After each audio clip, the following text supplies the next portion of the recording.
obviously it is my pleasure and privilege to be here today.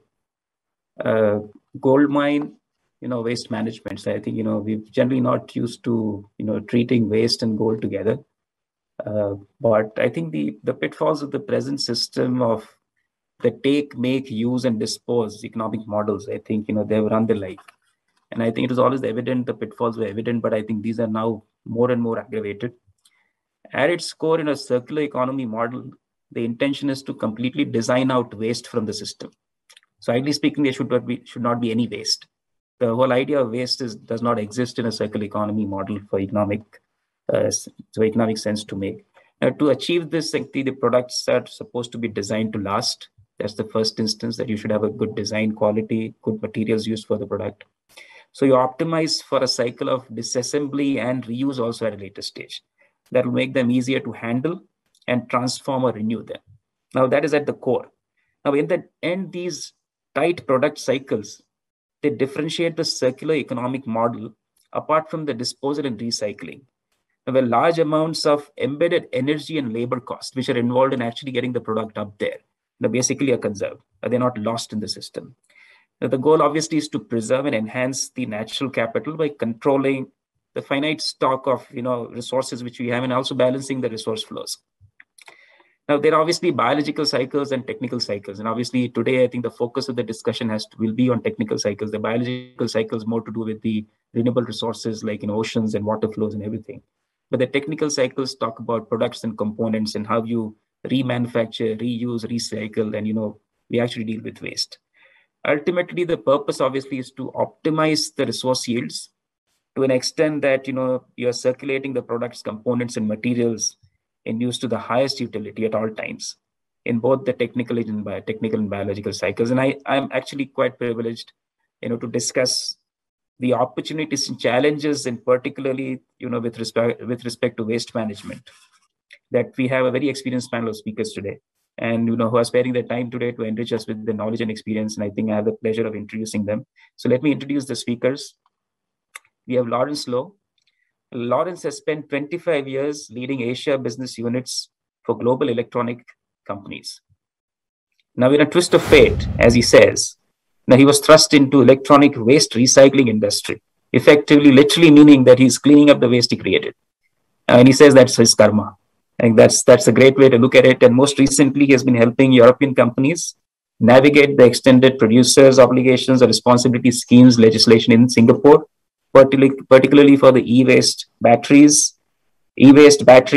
beverage containers, and packaging, waste.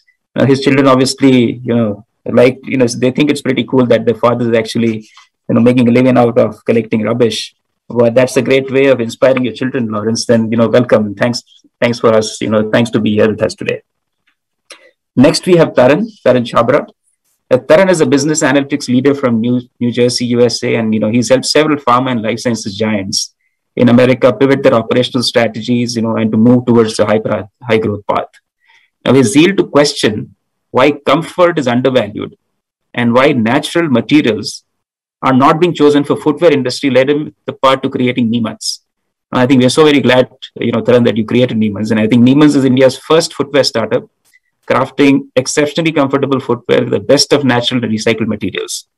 They make sneakers from recycled PET bottles, merino wool, and organic cotton. Taran, you have one fan here. I'm going to try that very soon.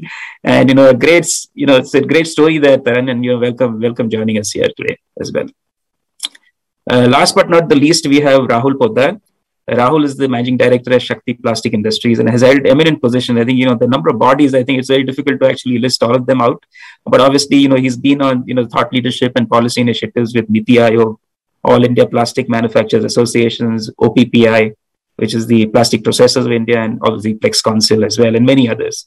Shakti Plastics is one of the most entrusted companies in the EPR service space for plastic waste under the PWM rules. And they're recycling with the most transparent and traceable system in plastic for waste management. Now, with its current plant in Palghar in Mumbai, it is equipped with one of the best technologies known in plastic recycling.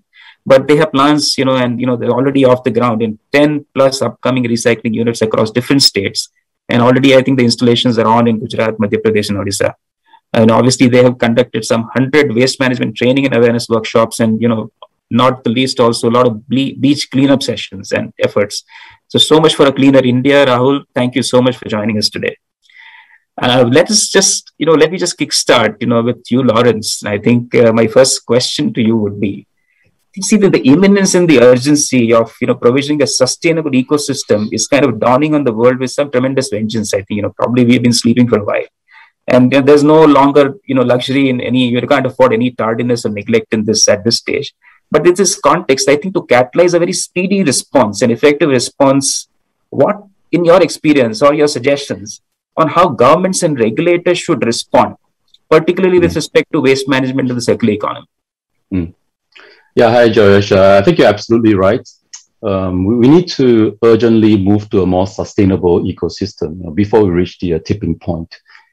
We can always try to appeal to people to reduce their consumption, to waste less, and to recycle more.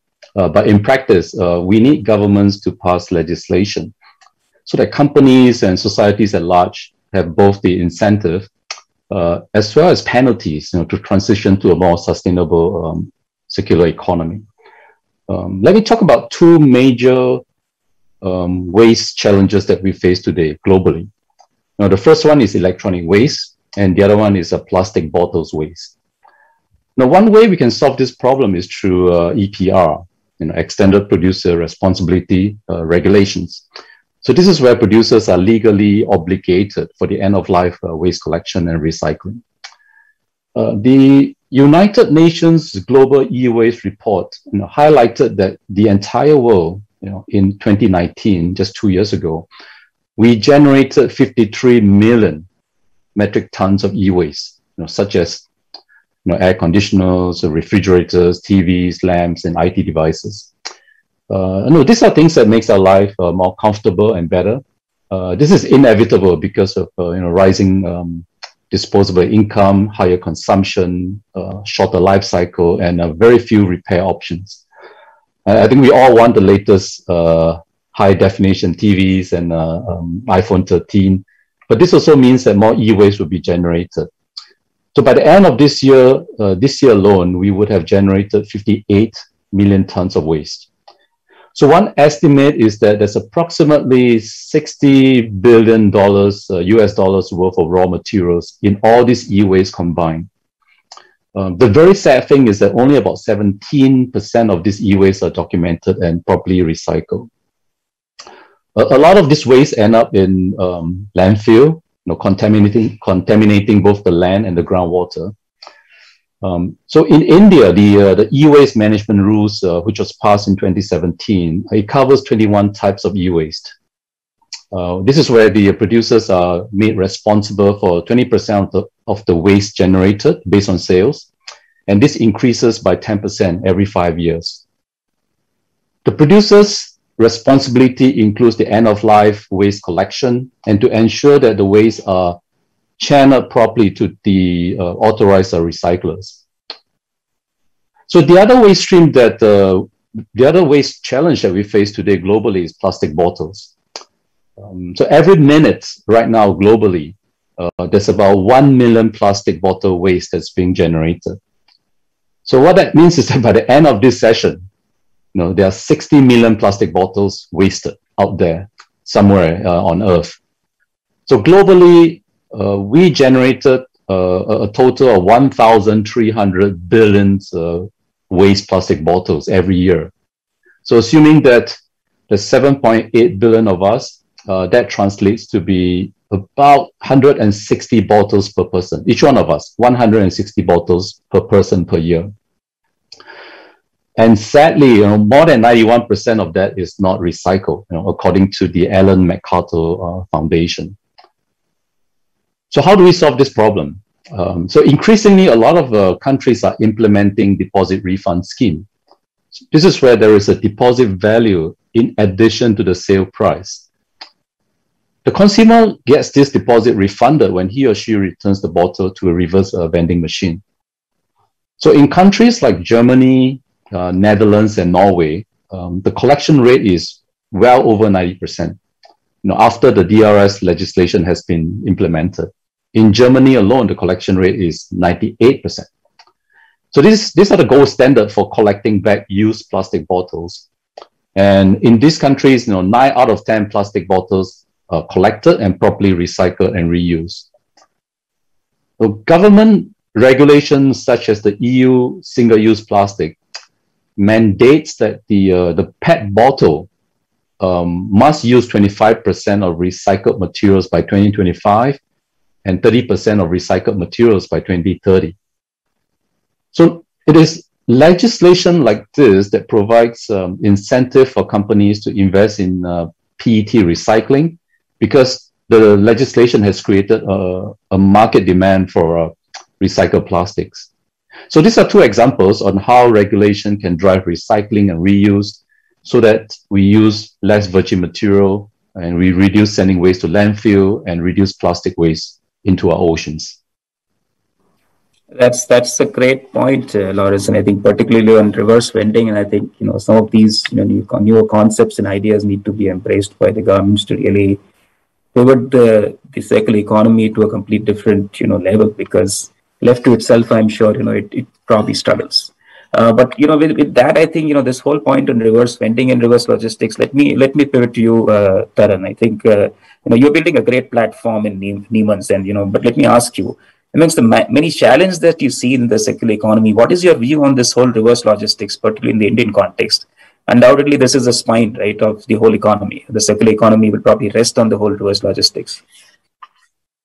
So here's how we look at it, right? Just to iterate on what we do, right? So we started with, the whole idea of making footwear with natural materials, right? We started using materials that already exist within the environment so that, the waste is less, right? And we go back to using materials that exist within nature, and we're not, consuming or creating any for us, right? So post a few years of using natural fibers, right? Something that we've always been looking at is plastic waste, right? The amount of plastic that are dumped into, landfills, oceans today is mounting, right? The stats are very, very scary. So we said, how could we create a material from this plastic waste that already exists, right? Neither we are in the capacity to stop it, neither we are in the capacity to work with the government to do something about it. So we said, in our limited capacity, why don't we create materials from this plastic waste? We started collecting plastic bottles from oceans, from landfills, and we started looking at materials of how we could create this into a sustainable form. So what typically, going back to circular economy, we are not creating anything new for footwear, right? Which is the case with all the legacy or the Western brands out. So we said, we'll use already that exists within the environment today, right? So one, we are doing our bit to clean the oceans and the landfills, right? In our footwear today, there's 8 plastic bottles that are consumed. And as part of this initiative, we've already recycled or reused up to 10 million bottles, right, as we speak. So hence what we do is we use these plastic bottles, right? We crush them, purify them, we make them into pellets. From pellets, we make them yarn, and then we bring it back into an extremely comfortable footwear, right? Now, this is one side of it, wherein we are picking this up and we are putting it back into use. Now, the other piece is, which is something that we're creating, is what happens post these sneakers are used, right? Say these sneakers could live for 2 years, 3 years, but they can't live forever, right? They're still, again, waste. So we're trying to create a process back wherein, post these sneakers are used, we could collect these sneakers back from the consumers and again crush them and bring it back into a new upper, right? So we are trying to create the entire loop of a circular economy so that it's in process, right? It's one step at a time for us, right? I think it's a long way to go from a process which was completely artificial and chemically loaded to create the entire reverse logistics is something that we're working on. Right. So that's where we are. Thanks, Taran. So I think you have a 360-degree model still, right? So the whole system which you created is basically saying that I don't want to create waste. Well, I'm using the waste to create value, but then that value which is created should not again go and create waste, and it should again probably come back into the value systems. Absolutely, right? Because we've built so much of awareness in the consumer ecosystem. Consumers question us, right? Which is a good thing, right? Saying, okay, I'm using plastic waste, or what happens several years down the road, right? Which is the beauty of our platform, right? We're not only selling a consumer good, but we're building, awareness for sustainability, for ecosystem, for waste management. And eventually, like Lawrence was saying, right, there's only so much that our environment can take, right? Right. No, that's good. I'll come back to you, Taran, on the consumer side, because that's another interesting aspect which I would like to cover. But before that, let me turn to you, Rahul. I think from your experience at Shakti Plastics, what are the biggest challenges which you faced, and does that surface opportunities for a lot of startups which will be there on this this session listening in, and also do you if you could also dwell a little on the ways you have dealt with the whole traceability, transparent efficiency in your waste collection efforts. Yeah. Morning, everyone. So basically, as we all know that it's waste management is a very much unorganized and informal sector. There are a lot of challenges in this line, specifically in India, due to the infrastructure, the kind of infrastructure what we have. So basically, our main focus is on the cost-effective collection mechanism. That is the most challenging part in the country, where when we go to collect materials in different cities, different states, the collection cost is too high.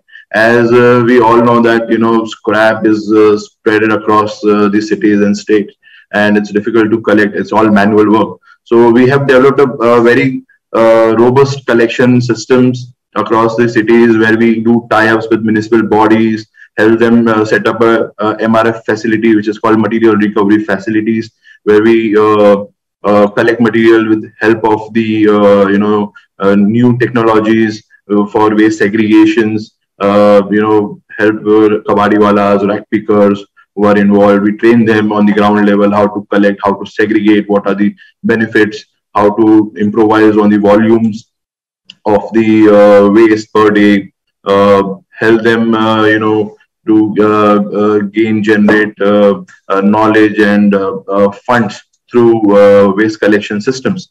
So we are more focused on the cost-effective collection mechanisms across the country in different parts. We work very closely with municipal bodies, as all the waste which has been dumped across the places is collected by municipal bodies.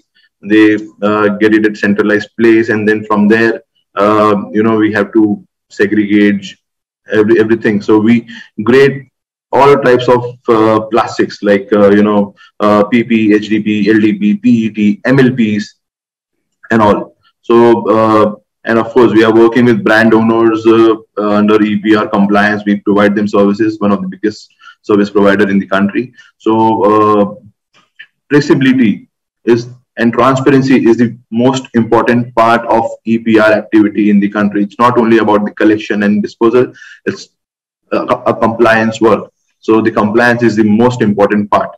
So we have developed a very good digital systems for a very transparent systems from collection to logistics to recycling. So everything is live.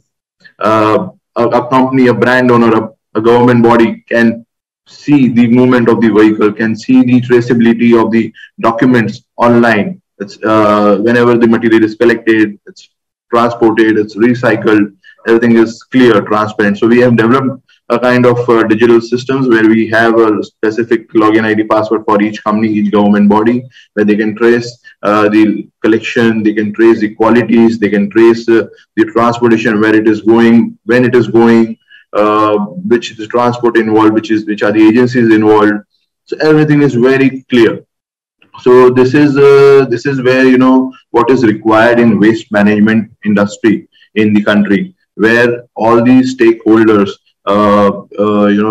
should have a very transparent systems, and even this will drive this waste management industry to an organized sector from an unorganized thing, and which is what I think that where the India as a country is lacking behind. But yes, things are moving very positive, on a very positive side, and very fast. In last 2-3 years, we are in this field since 52 years, and in last 3 years we have seen a very huge change in this business, in this work. And we know that, moving forward in next 2-3 years down the line, things will change, and we will have a very robust collection as well as disposal mechanism in the country, which will be, of course, India has one of the best collection systems, collection rates, like 60 to 65% of the plastic waste has been collected in India through manual systems. So, which is one of the best collection rate in the world.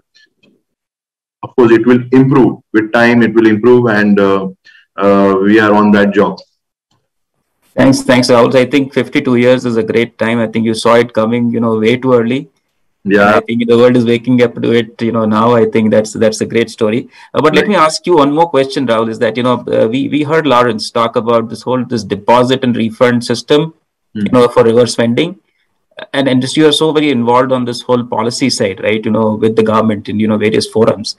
Do you see any such changes coming in? Do you see something in the horizon, or do you think India will embrace some of these things in the near future?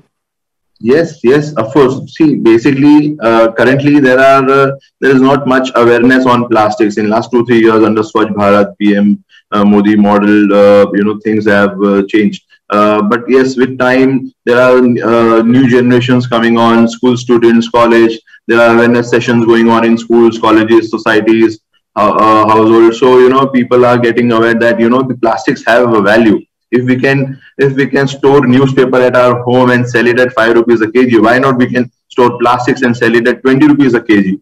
So this is what, we should, there'll be awareness, like a reverse vending machine. You put a bottle, you get a coupon or some gift or so whatever. So that's kind of encouragement is required, and of course there are cities where there are this type of mechanisms already started, and gradually we think that each and every society, household, or government bodies, railway stations, or everyone will have such kind of systems to collect waste and get it environment friendly recycling done, and into circular economy where products from plastic waste will be converted and it will be distributed in the market. Right. That's a great point, Rahul. And I think awareness, I can understand very clearly. Awareness is the bedrock, actually, if you ask me, of any of these things. And I think that's where I think transformational change can come from awareness, despite all the financial incentives or disincentives you can attach to things. I think transformational change comes only through awareness. So I think that's a brilliant point. And I really applaud, I think, the stories which, all of you actually are kind of dealing with in terms of what you're doing in the ecosystem, obviously are the stories which will be, and a lot of points here for the startups who are probably listening in here in terms of what opportunities are on the horizon as well. So that's a great point. Let me come back. I'll interrupt you. I just wanted to convey one more message. Like you mentioned about the startup. In last 3 years, there are more than 1,000 startups who have entered into waste management stream in the country. 1,000 startups in the last 3 years. So it's a huge number. Like initially, youngsters who wanted to start business, no one used to prefer waste management field. No one used to come under this, start something in Chhabra or waste or, unorganized, unethical businesses. But now it's very surprising and very good to hear that, there are 1,000 plus companies who have started who have come under waste management. So you are the veteran in the startup phase, right? 52 years of experience in this. So that's outstanding. And I think it truly is opening up eyes to opportunities as well here. So that's a great point. Thanks, They're very inspiring. Let me come to you, Lawrence, again. I think, so one of the sustainability goals, again, this in every country is actually trying to adopt and promote EVs. And I think, with every consumption, you create some more waste, right? So I think, and you've been so involved. Interestingly, it throws up, another challenge, right? Battery recycling. And I'm aware that, you're pioneering some efforts in this lithium-ion battery recycling.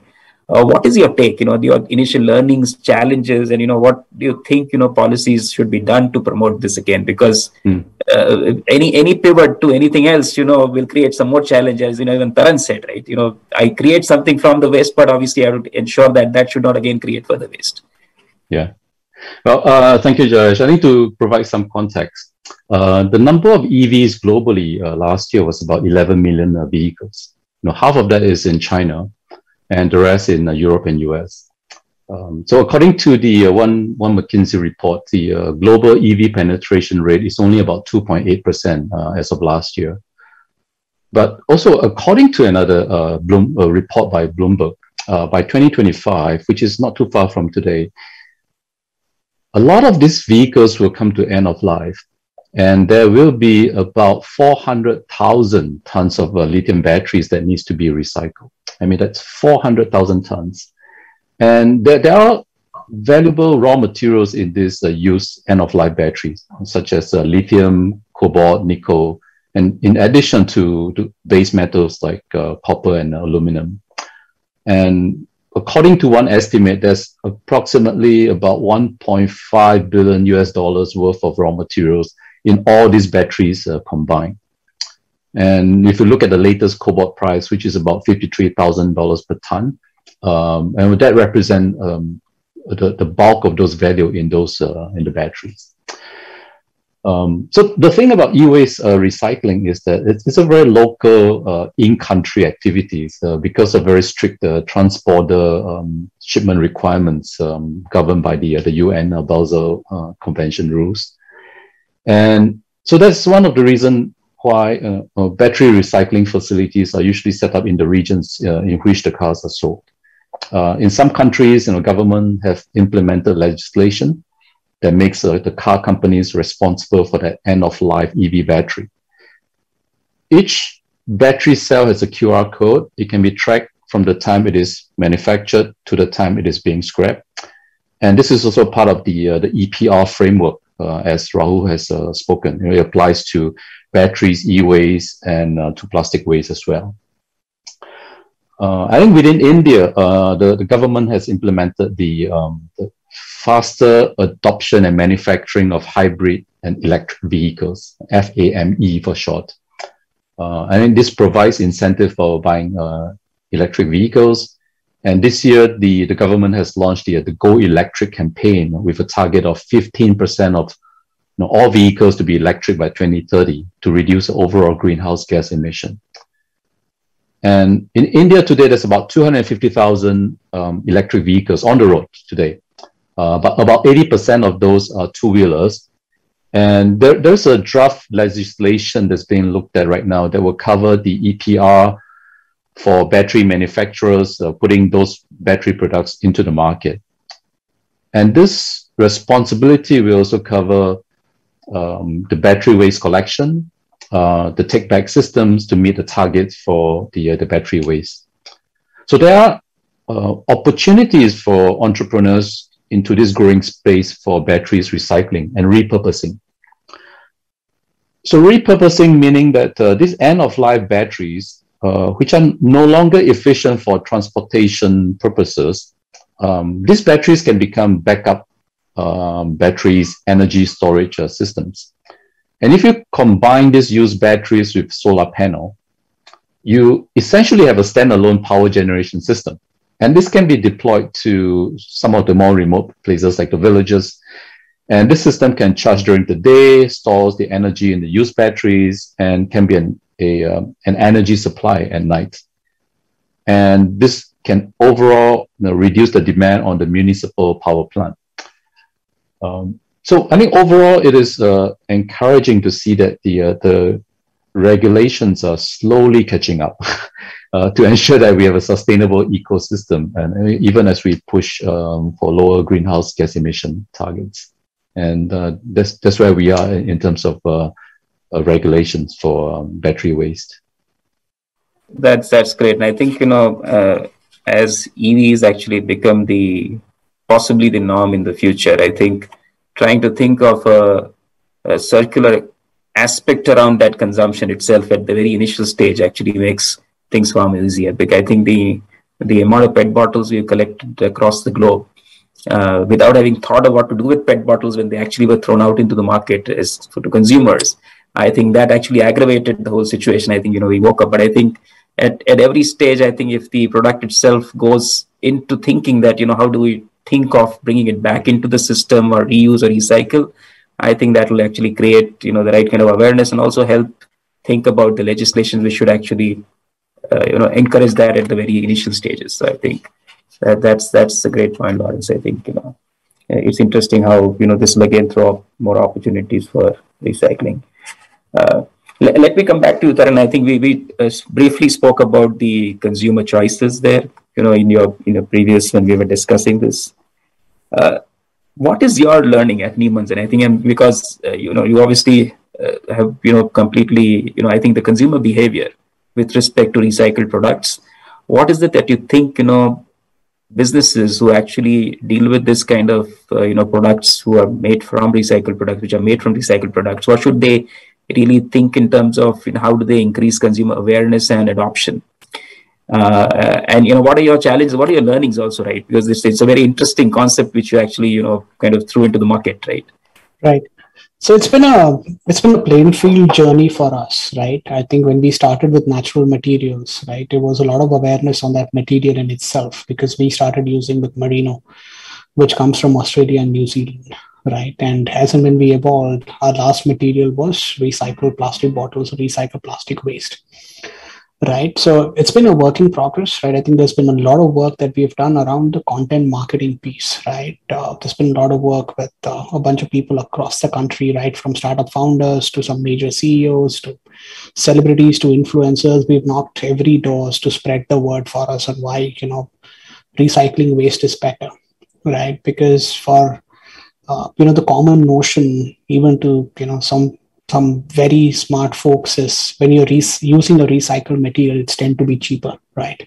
So that's the question that we get, right? Now we use 8 plastic bottles in making a sneaker. So the typical comment that we get is, okay, take 8 plastic bottles for us and give us the shoe for us for free, right? Why the hell are you charging $3,000 for a sneaker, right? Now, so there's a bunch of work that's done around that side to ensure, that there is aspiration, there is, the styling quotient, there is a comfort quotient for people to buy recycled materials, right? Because recycled materials get compared to refurbished electronic products for that case, right? So recycled isn't cool yet in India. I think it's getting there, right? It's a lifestyle choice. So hence we are, using a lot of different content pillars to promote, right? I think in fact, I'm not sure if Rahul is aware, but my team is working with Shakti Plastics in trying to create, more awareness wherein plastic bottles will be collected by their team and they get some coupons, right? It's just a way for them to, be aware that, we are doing a bunch of things around collecting plastic waste from their places. I think the consumer is rising. It is a slow process considering it's the Indian ecosystem. And for us, the focus has been how do we make, sustainable products more affordable, right? The moment, they can compare sustainable products to a product which is high quality and it's at the same price, the choices are better because people don't want to pay a premium just for making a difference to the environment. So we've been working on an ecosystem wherein we can perhaps tone our margins down a little bit and get more and more people to try the product, to spread the word, right? And that's how the ecosystem is going to build for us. And we've sold over 2 lakh products just in a few years. So That's great, but I think it's a great point that you mentioned that it's the economic choice or a responsible choice. I think that's where, not all choices should be economic choices. I think responsible choices at what defines, the new consumer is what I think the awareness needs to get back there, because I think even responsible consumption to that extent, right? Absolutely. So, yeah. So I think that's a great message, and I'm sure that a lot of the new age stars who actually are in the public, image would like to really sponsor some of these ideas and thoughts if, they embrace this as well. And if they get the sponsorship, I'm sure that, there'll be a lot more awareness. I think, the spread of awareness as well as, the choices will become a lot more, responsible rather than pure economic choices. That, refurbished electronic versus a shoe. I think that was a great example there. So it's how you package the idea, right? If we package it as purely as a refurbished or a recycled product, right? Then the acceptance is still going to be low from a major, affluence market to, a premium market. So it's just about how you tone it down and you get more and more people to adapt the change, right? So I think it's the right tonality with the right content driven push is what we look at. Excellent. Great, great, and that's. I think those are some great learnings on how you dealt with consumers, because I think in the B2C space, it's definitely far more the crest and troughs and all are quite difficult to navigate. Yeah. But, let me again come back to you, Rahul. I think my question to you is that what technological innovations, interventions which you've seen in the entire EPR service journey, and what is your approach towards improving the end product towards then? I think what's the technological advancement which you see happening in this space now? So basically, technology plays a very important role in all these segments. Sector, specifically waste management. We all know that waste management is something where there are several types of commodities involved, products involved, like paper, plastic, rubber, metal, wood, glass, and many things. So, and it's difficult when we talk about environment-friendly disposal or environment-friendly recycling. It's difficult to convert each and every product into sustainable end-use product. So basically, what we have focused on is like in plastics. When we talk about plastics, there are several grades: PP, HDP, LDP, PET, MLP. MLPs, multi-layer plastic, is a challenge to recycle. It is called a non-recyclable materials, which majorly goes to cement plants, waste-to-energy plants for energy generation. We have developed a patented technology to convert post-consumer MLP waste into granules, and then that granules into products. So, of course, it's a part of the linear economy, but again, we are converting something into valuable product rather than just burning it or just going for incineration. Of course, like PET bottles, HDP bottles has a proper recyclable systems in the world, which is globally adopted, like converting into flakes, then into yarns, or again to bottles. So MLPs are not being recycled, globally in a good volume. So we are focused on post-consumer MLP waste, where we are providing the services to brand owners, and we are working very closely with government bodies. So what we do, we have a proper collection systems, and recycling systems, right from segregation to cleaning and extrusion. So extrusion involves a lot of additives, chemicals, elastomers, because there are a lot of different kinds of polymers blended together with metallized foils, and also we do blend it together and then we convert into granules. So this is the technology part what we have introduced in our systems, and where we are working in the country, across the country. We are also setting up around 6 to 7 more recycling plants in different parts of the country, because it's like the logistics cost is too huge in India. Transporting material from one region to another. So we are focused on setting up different recycling plants using one of the best technologies globally adopted. Apart from that, when we talk about the technology in India, we don't find good manufacturers as of today, because waste management industry was never supported. So of course now things have changed, but we are also dependent on countries like Singapore, Germany, China, Taiwan, where we can procure customized machines for recycling of post-consumer plastic waste. So yes, and because of our experience, we are able to customize it and run that plants in different parts. When we talk about the products, yes, we do convert a lot of plastic waste into valuable products like paper blocks, tiles, sheets, roofing sheets, benches, dustbins, flower pots, chairs, crates, and many more products which are being used by industries, consumers, for packaging applications, for construction applications, which are 100% made out of plastic waste and are again recyclable. That is the most important part. We have one of the best efficient testing labs available to test the products, all the whatever tests are required, because at the end of the day, we work with government bodies and brand owners who buy these products under CSR funds, and then they distribute it. So we require all proper test reports, because it has been compared to the current product, what is like paper blocks or some sheets, or so they compare with wood, metal, glass. So there are proper, and the best part about all these products, what we are focused on, see, we work on sustainability. If we go to someone and we offer them that this is a product made out of waste, but sir, it is expensive than wood, than your current product, so it is not sustainable. A person is paying 10%, 20% extra. So where is the sustainability? It doesn't sustain. It doesn't mean only that you are using something from waste. It is economically why it should be economically viable also. That is also a part of the sustainability.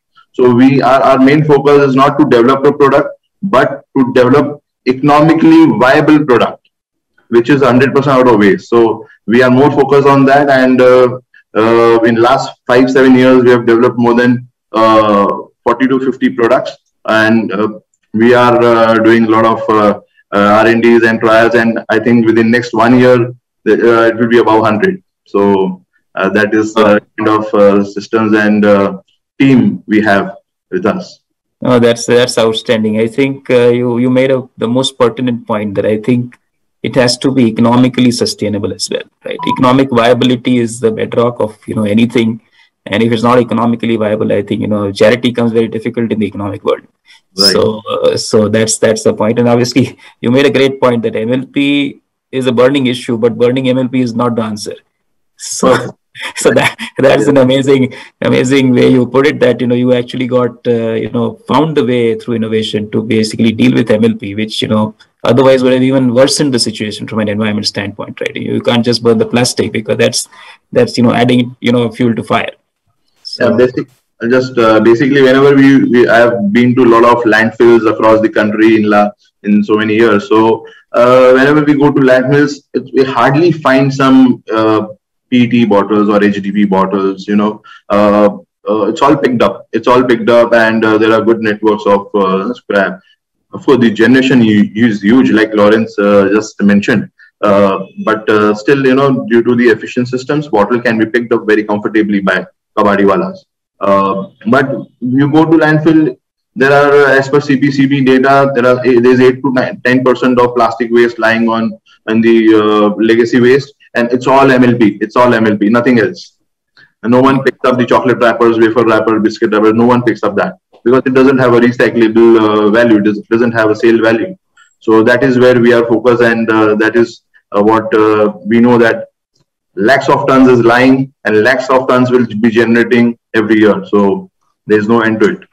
Excellent. So that's a good story. There's opportunity. There is a lot of challenge as well, but there's enough amount of opportunity out there. I've got some few questions for all of you, and I think maybe I'll just ask them. Maybe the first one is how can we improve bioplastic production as an affordable alternative to plastic? So I don't know, Rahul, again, since it's plastic all the way in the questions, should I just pivot that to you as well?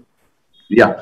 So basically, see, of course, bioplastics, biodegradable plastics are it's good, compared to it's a degradable material, and moving forward, we are more focused on using degradable materials. But the challenge is that, again, like I told you, it should be economically viable. Using bioplastics, we can call it sustainably, but it's 5 to 8 times expensive than a normal polymer. And at the end of the day, it again gets blended with a normal plastic. So it's not 100% packaging of bioplastics. It's a blend of plastics and bioplastics. So we are solving a problem issue, but not to a 100% extent.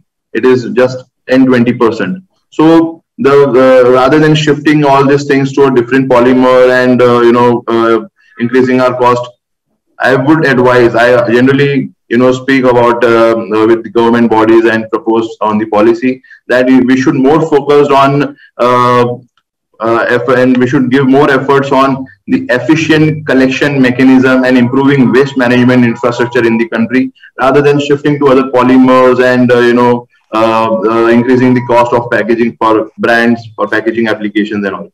So we should more focus on the waste management activities rather than shifting to other materials. Right. Thank you. Thanks. There's one more question which has come interesting, that if I recycle my phone or computer, can I get a credit that I have saved or planted 5 trees, or I increased oxygen in the air by 2 liters? Can that help consumer awareness?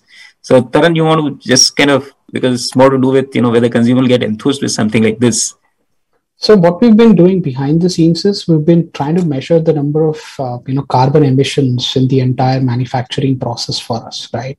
Because it's footwear manufacturing in general, goes through a lot of processes, right? There is lace manufacturing, there is insole, there's outsole, there's upper, there's packaging, right? So what we're trying to do is we're trying to reduce the carbon emission of the entire the journey that the shoe takes, to material sourcing, to the actual material.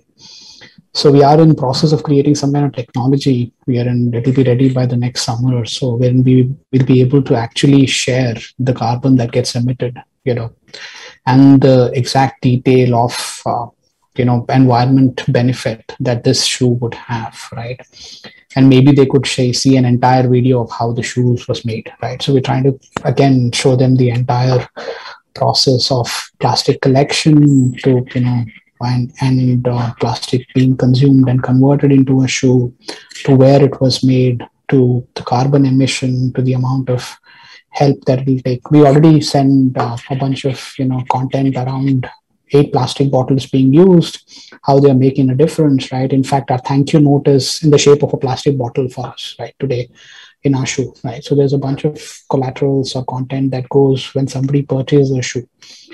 But there's a lot more that we're doing to bring in sense of ownership, right? And people to actually feel great about their purchase, right? That's a great point. I think, building as much, I think there cannot be enough done on this area. I think, it's going to be a continuous journey. And I think more and more which we do, I think we'll get more consumers to be aware of the choices they make. Right. Thanks. There's another question, and, are there any solutions for localized waste recycling compared to centralized recycling, like a neighborhood laundry or a grocery store? Have you seen any of these models? Maybe Lawrence, if I, ask you to chime in, if you think you have thoughts around how globally, these are encouraged, or do they really function or work? I think globally, one of the challenges is scale. I think, like Rahul clearly mentioned, it's expensive to move waste from point to point. And so take, for example, if you want to invest in a PET recycling plant, minimum scale is about 10,000 tons a year. And we're looking at about 10 million euros, based on a equivalent plant in Europe. So to that question, I think the local recycling can act as a collection point, and that all channels into the central recycling where there is efficiency of scale. And like Rahul said, we should focus more on the collection first. Yeah. Then once we have scale, once we have EPR legislation, then that acts as a framework for us to close the loop. Excellent. I would like to add a point on this question. Yeah. So Lawrence gave a very good clarity on this, but in India, local recycling is not that easy, because the setup requires huge investments and land banks, power consumptions, and all. So basically, there are such collection facilities, collection centers, where we can have a small collection centers in city where we can collect the materials from a region, localities, in cities. And then we can transport all the materials to a designated place, and then transport it to a recycling facility. So there are some machines like balers, baling, and also we can compress that loose materials into bales, and then we can transport. So it's a cost-effective transportation. So this is how actually we are working in country in different parts to improve the collection mechanisms and reduce the cost of collections, because the waste generated in a household gets transported to a recycler who are based 200 kilometers far from that city. So if the material is transported in a loose manner, there will be huge logistics cost, more than the material cost. So it's important to compress it there, bale it, and then transport it. So yes, this is very important, a very important part of the full system. Great point. I think the problem is huge and humongous, but I think it is so scattered and distributed to aggregate it itself is the first challenge. So Yes. I take that away as one of the key takeaways. We're coming almost to the close, and I just want to go around and check if there are any key messages you want to give. Even from an investor standpoint, like if some of the startups looking, how have you seen investors, accepting the whole idea of investing in waste management, or their outlook to it, and if there are any experiences you want to share with a bunch of people who will be listening in here. So maybe we'll go with you, Rahul, first. Yes, I would like to share something. Basically, yes, in specifically when we talk about waste management, plastic industry, the huge investments is coming in India. A lot of investors are eyeing the country. There is always, investors always think about 2-3 parts in this industry, like the future of the industry, that we all know that there's ample of waste lying. So there will be no shortage of raw material for this industry in next 100 years. So that the investor has an upper hand, that they know that raw material wise, a person will not have to step out of their office to procure the material. It will come to their factory. So that is one of the best part. Secondly, the policy. The policy is in favor of the waste management companies.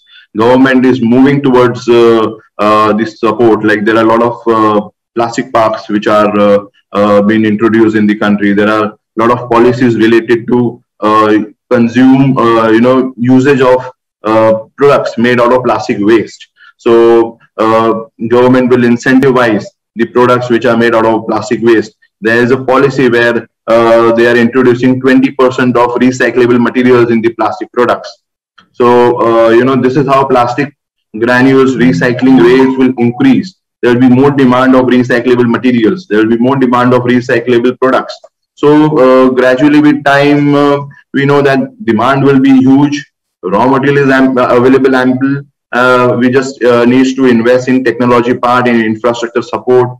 So, of course, it's a win-win situation. And in India, like I mentioned, there are a lot of startups who are coming and want to expand themselves. So it's a good time for a company also to get investments, to get equity, and scale up their operations with not with just the funds, but with the technological support, intervention, and a mindset with the growth level also. So yes, it's a good going, yeah. Great, Rahul. I think positivity obviously reflects in all the generations. Multi-generational business. I think your families have run right in this. So thanks a lot for that. That's going to be quite encouraging for all the people listening in. Any quick points, Lawrence and Taran? Lawrence, you want to make any quick point? Yeah, I just want to add on to what Rahul said. The capital is there, the overall demand is there. There's enough raw materials. So to new entrepreneurs coming in, focus on cost-effective technology. The technology is there. It is well proven for all sorts of recycling, but you need to be cost-effective for you to survive long-term. And the second thing to focus on, how are you going to be differentiated in terms of the collection infrastructure? How are you going to be connected to the consumer? How are you going to be connected to the waste collection?